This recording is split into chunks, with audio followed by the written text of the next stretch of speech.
it's complicated because it's a very large topic, energy system integration, and there are many different aspects to it, and not everyone is expert in all the different aspects. So you have people who are expert in energy networks, people who are expert in storage, people in the generation technologies.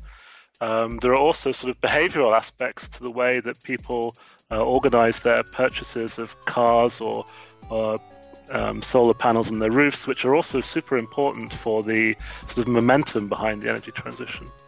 This summer, climate change has finally made it back into the public discussion in Germany. Already in the last episode on climate change, Rüdiger Eichel and I spoke about Fridays for Future and how the results of the election for the European Parliament reflected the increased awareness for environmental topics in the European Union. Rüdiger Eichel's specialty is the development of power-to-X technologies for the production of synthetic fuels or hydrogen gas using electricity from renewable sources. You should go back and search for Energiewende on our website www.scienceforprogress.eu. In this episode, we will talk about different distribution systems and how to balance the fluctuating power production from renewable sources. There are many variables and options to consider, but the good news is that a carbon-neutral or almost carbon-neutral economy in Germany should be possible. And if it is possible for Germany, Europe's biggest economy, highly industrialized, very much reliant on fossil fuels for power production and fading out nuclear power as well, every country should be able to achieve this. And this is the reason we keep our eyes on Germany and the Energiewende. As always, you will find a summary of this episode on our website, www.scienceforprogress.eu. And if you're a supporter, you can listen to the whole conversation on www.patreon.com/sci4progress. It's really worth a try, if you ask me. I am, by the way, opening these extended episodes to everyone with a 7-month delay. To date, extended episodes 9 to 23 are available to the public. Episode 23, by the way, is the quite popular episode with Lars Dietrich called Don't Sleep Faster, where we talk about whether you should listen to recommendations by celebrities regarding sleeping habits. You can find the direct links in the respective show notes on our website. I am your host, Dennis Eckmeyer, and you're listening to episode 36 of the Science for Societal Progress podcast. Hi, my name's Tom Brown. I'm a researcher at the Karlsruhe Insttitute of Technology, and I have a research group here looking at energy system modeling. So Tom Brown studies how we could manage our energy needs across the country and beyond. Why is this such a crucial problem? The networks are playing a very important role in the energy system, bringing power from generators to consumers.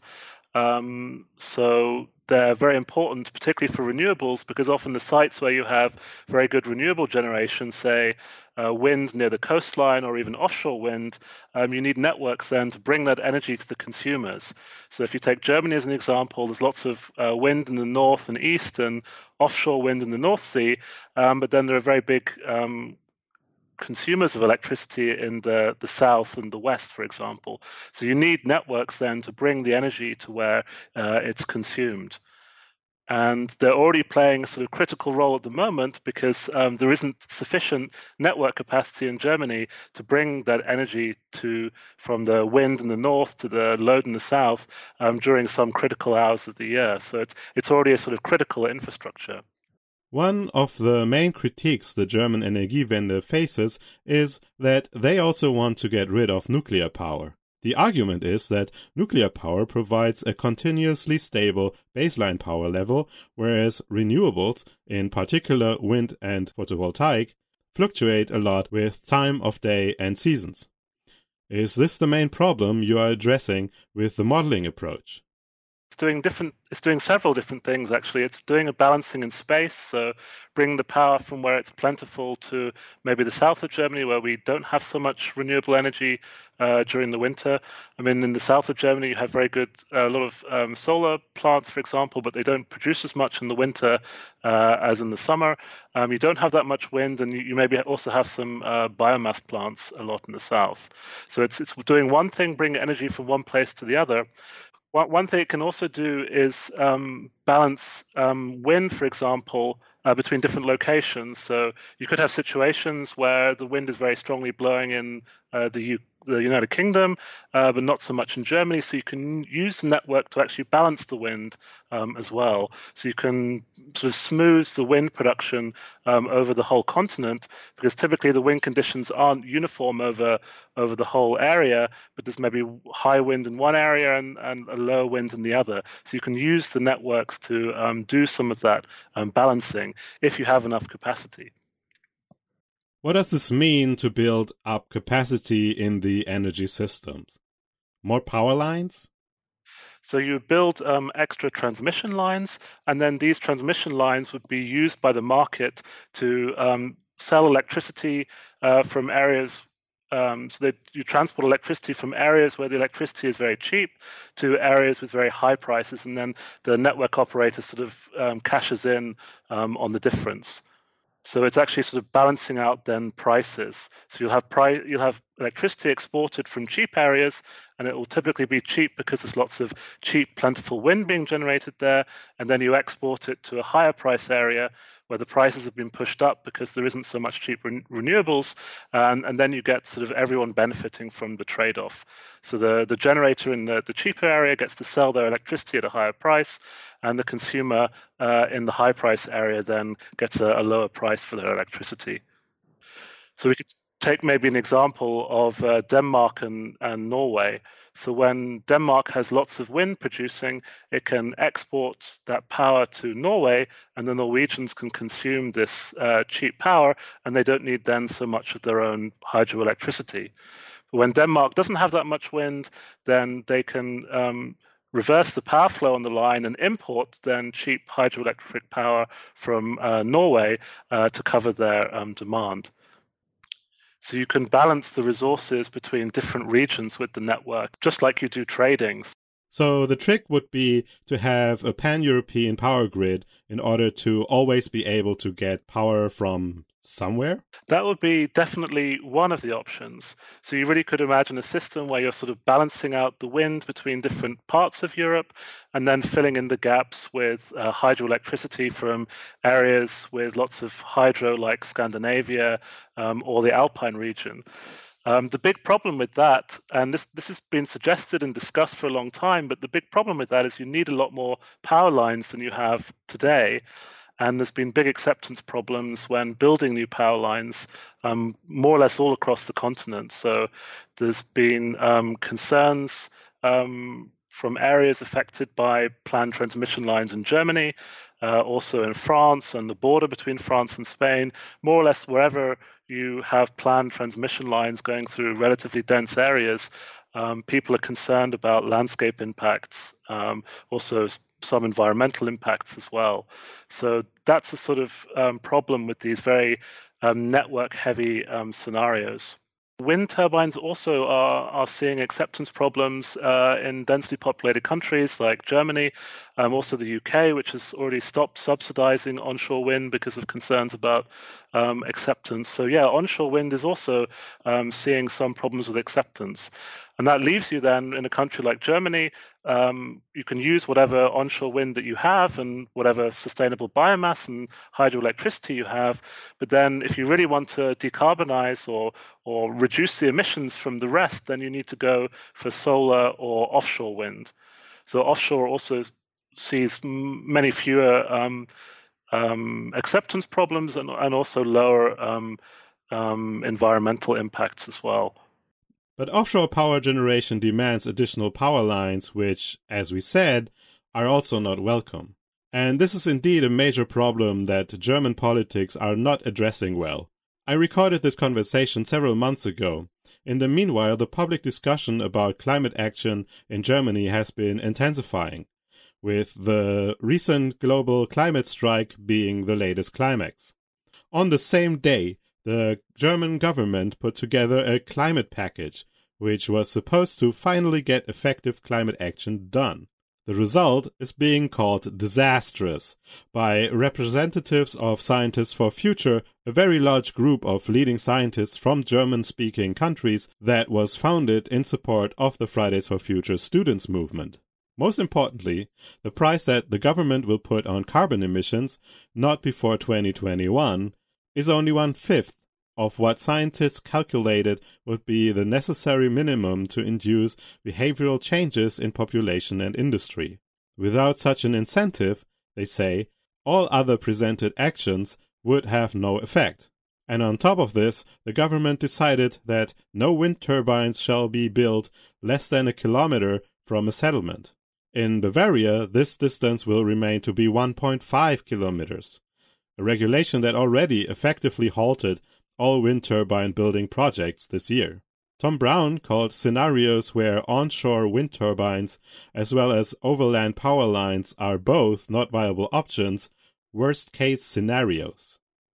Unfortunately, there are options, so it's not a problem. It just makes the system a bit more expensive. So, for example, you can put the transmission lines underground, so you can bury them under the ground, which tends to be more expensive, but then you have lower landscape impact. You could also look at sector coupling, which is one of the concepts for reducing load in the network.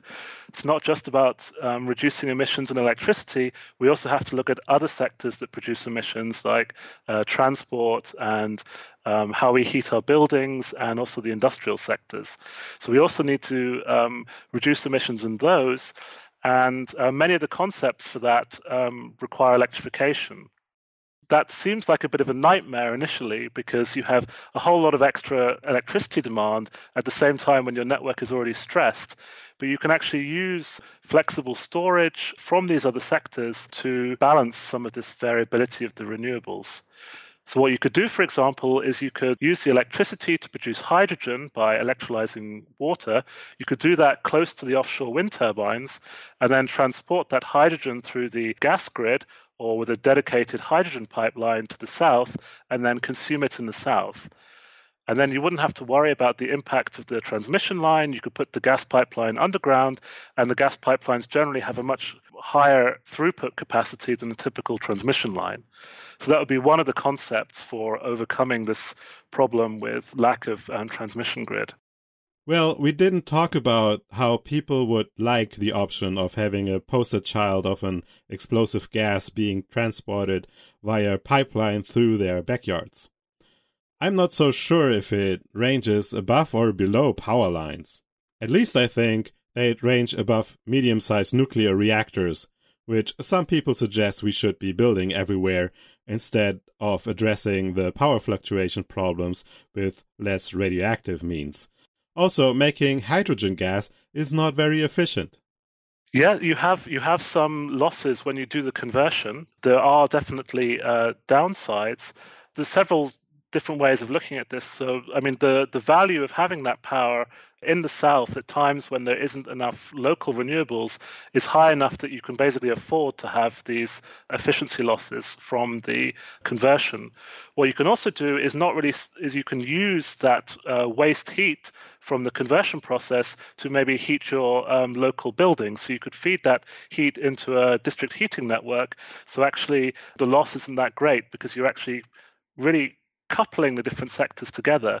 So you're doing a conversion to gas, and you're also getting some heat out, and then you can use that heat to heat your buildings, for example.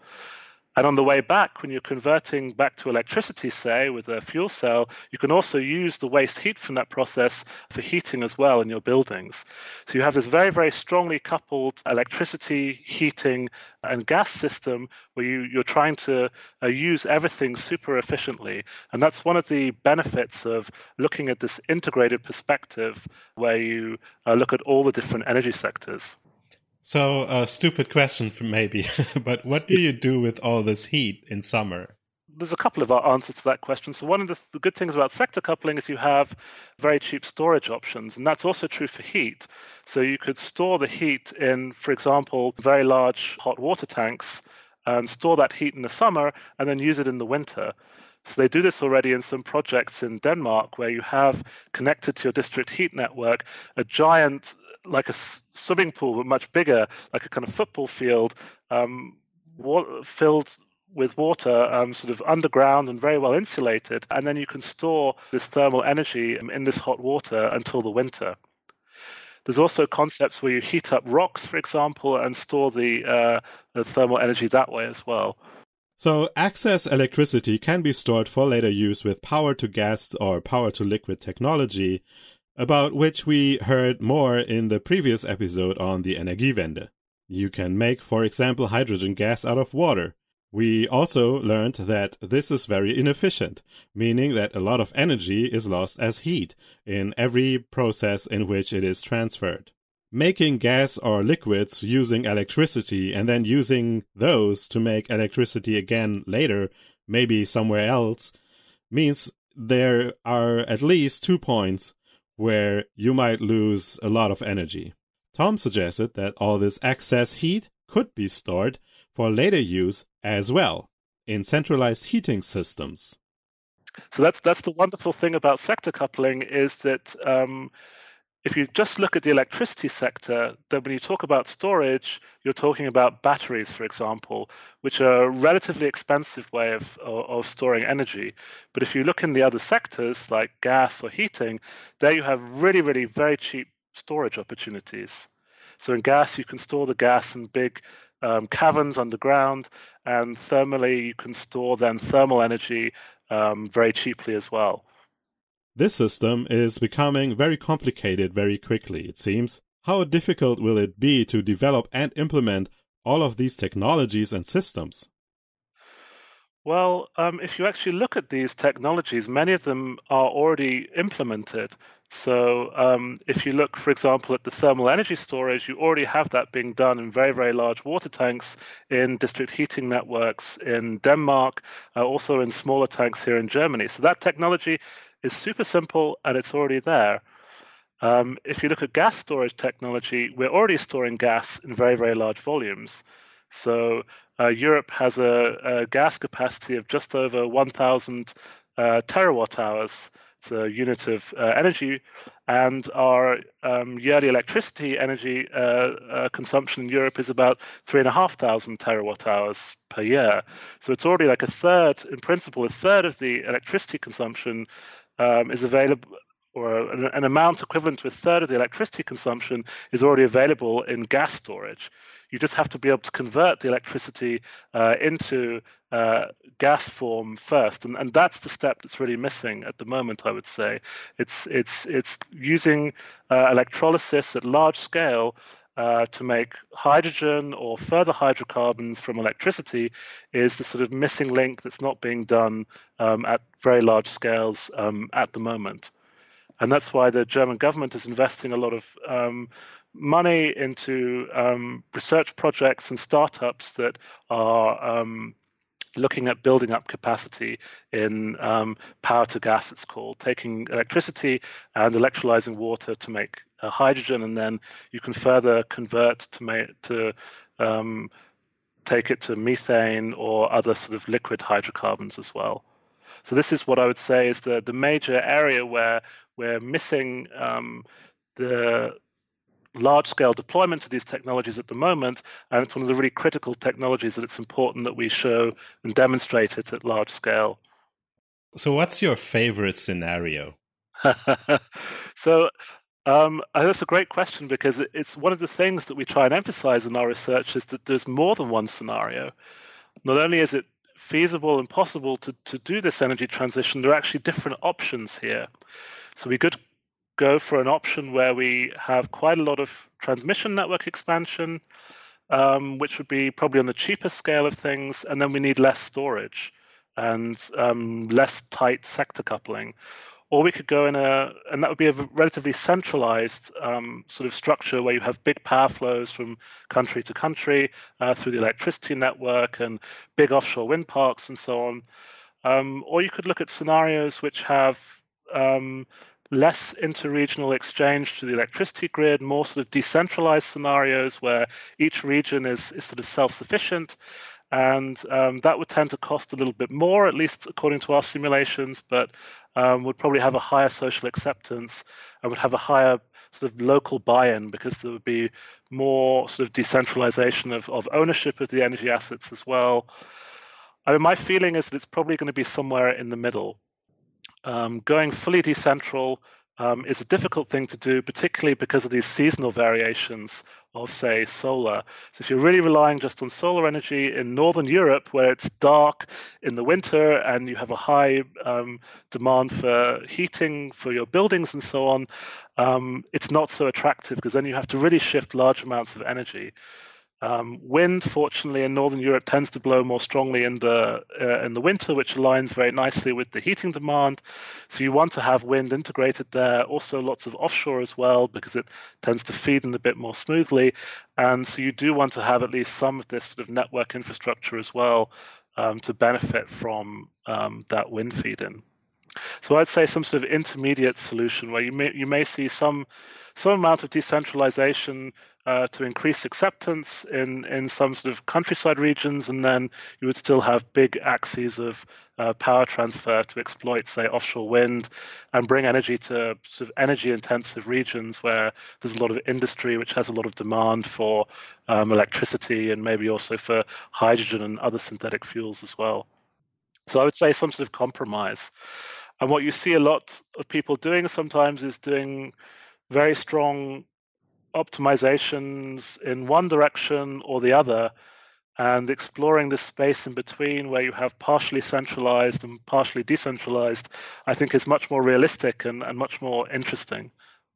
On another note, suggesting a very complicated solution that has many different variables certainly is exciting for us scientists, but it may overwhelm lay people and either increase the feeling of uncertainty or cause them to lose interest in following these ideas. But this would not be good, because some of these trade-offs really have to be considered by the public, because when you're talking about making infrastructure choices, maybe you don't want to build lots of overhead transmission lines. That's fine if that's what your preference is, but it's going to make the whole system more expensive for the whole country or the whole continent. So there are sort of distributional questions here. Maybe one region doesn't want a transmission line, and if that makes electricity more expensive for everybody, then the costs get distributed to everybody. So it's often really a political question, what the right scenario is, or what politics and what ordinary people think that then influences which way we go. At this point, we talked about some interesting things that we also covered in the previous Energiewende episode, including the desert tech idea of producing energy in the Saharan desert, carbon dioxide sequestration, etc. But also some new aspects of the energy system. Sadly, these parts didn't make it into this episode, but if you're interested, there is the extended episode on Patreon, which you can access by becoming a supporter. www.patreon.com/sci4progress. Thanks to everybody who is already supporting us.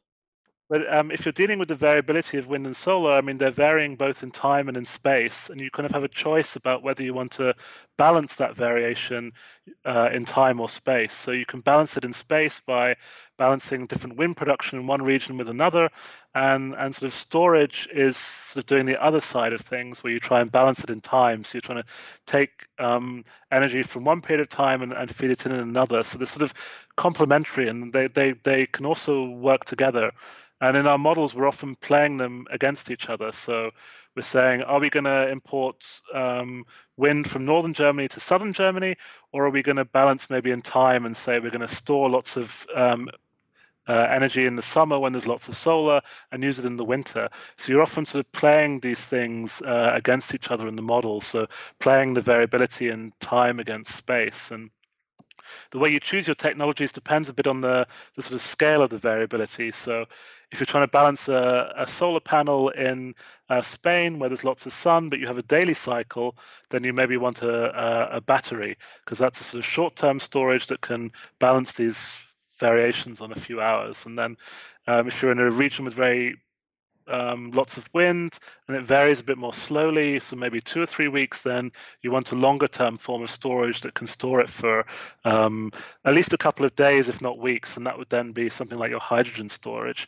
So a lot of what we're doing is sort of matching different technologies to different scales of the variability of wind and solar, because usually wind and solar are sort of dominating the energy production in these models. And what are the data that go into these models? So we have a lot of weather data that goes in. So we can look historically how the weather conditions have been in Europe over the last 30, 40 years. And then we can run the model against these weather conditions and make sure that the energy demand is always met, whatever the weather conditions are. So even in the most extreme circumstance where you have low wind and low solar over the whole continent, we can make sure that we're still meeting the energy demand. And that would work? That works in our models, definitely. Yeah. Mm-hmm. And sometimes it's more expensive depending on the scenarios that we have. I mean, more expensive than today. It sort of depends how far we want to push the emissions down. So typically pushing the emissions down, we can get very, very cost-effective systems, maybe even cheaper than today, given the decrease in cost of wind and solar. But when you push down to 80% reduction or 90% reduction or 100% reduction, the costs tend to go up because you have to guarantee security of supply also in those situations with very low wind and solar. And so you need maybe a lot of storage to cover those periods. And that tends to push the price up or the cost of the whole system. And then depending on the assumptions you've used, it could work out a bit more expensive than today's system. As far as the direct costs go, if you look in a bigger picture with all the indirect costs of the environmental damage of fossil fuels and the health costs from air pollutants and so on, then these strongly renewable systems look super cheap. There's like a no-brainer to go then for these highly renewable systems when you consider the health and environmental costs. The costs of, breaking the planet and its climate system is, so I've heard experts say, infinite. So Tom Brown uses computational modeling to figure out how we can combine different technologies and distribution strategies in order to achieve a carbon-neutral economy. We've learned that there are many options to balance overproduction at one place or time with underproduction at other places and times. Wherever local production of power and direct transmission of electricity through overhead transmission lines is difficult or impossible for whatever reason, more expensive alternatives need to be implemented. Using power-to-X technology, energy could be stored in gas or synthetic fuels. In certain situations, those could be the better storage option than using batteries, despite the lower efficiency. However, this may involve building new gas pipelines. On the other hand, the inefficiency of power-to-X technologies could be reduced if we were able to use the excess heat efficiently. For example, to heat the buildings in the neighborhood of such plants. Thankfully, at least the storage of gas and heat is simpler and cheaper to achieve than storing electricity in batteries. It is us, the people living in Germany, who need to decide which changes we are willing to accept and live with in the future. To a certain degree, our not-in-my-backyard attitude may be one of the main reasons why electricity, and in extension the whole increasingly electrified industry, may become more expensive than it needs to be. In any case, not striving for a carbon-neutral economy globally will ultimately cost us everything. For the summary and links for further readings and to the complete conversation on Patreon, find the show notes to this episode on www.scienceforprogress.eu. Do you still have questions about how the economy can achieve carbon neutrality? Let me know and I will find us another expert to answer them. Contact me by email info@scienceforprogress.eu or on social media @Sci4Progress for Twitter, Facebook and Instagram. I thank you very much for listening. Have a good day. Bye-bye. Ciao. Have a nice evening. Bye.